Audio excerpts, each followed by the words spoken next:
তাই ভাই, একটা বড় আলোচনা হচ্ছে যে আমি খুলেই বলি যে মঞ্জু সাহেবের আন্ডারওয়্যার হচ্ছে মাশরাফিকে দিয়ে একটা সময় ধোয়ানো হয়েছিল, এরকম একটা আলোচনা রয়েছে। একটু জানার ছিল তামিম ইকবাল খান, মাশরাফি বিন মুর্তজা, মানে দুজন মানুষ কিন্তু হার্টটা অনেকটা একই রকম। ক্যাপ্টেন্সির ব্যাপারে আমরা দেখেছিলাম যে যেদিন মাশরাফি ছাড়লো, তামিম ইকবাল গ্রহণ করলো, কাঁধে তুলে আসলে মাশরাফিকে সেই সংবর্ধনা নিজের মতো করে দেওয়ার চেষ্টা করেছিল আমাদের খান সাহেব।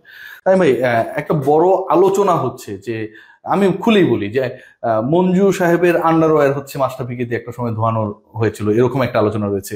মাশরাফির সাথে আপনি অনেক ক্লোজ, এবং এটা খুবই সিগনিফিক্যান্ট একটা ঘটনা একজন ক্রিকেটার, নতুন ক্রিকেটারের লাইফে যদি ঘটে থাকে। এ ব্যাপারে আসলে আপনি কখনো কিছু শুনেছেন কিনা? আমি আমি শুনেছি, আমি মাস্টার ভাইয়ের মুখে কয়েকবারই শুনেছি।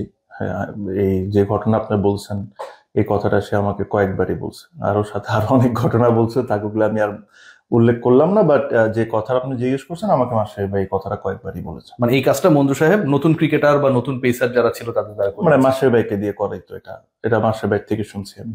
আরেকটা ব্যাপার শুনেছিলাম যে নতুন বল নাকি বোলাররা পাইতেন না, মানে মঞ্জু সাহেব যতদিন খেলেছে। এরকম অনেক ঘটনা আছে, এটা আমি আর নাই বলি। আচ্ছা। বাট আমার কাছে মনে হয় যে ওই আমলে যারা খেলেছেন তাদের সাথে আলোচনা করলে আপনি অনেক কিছু জানতে পারবেন।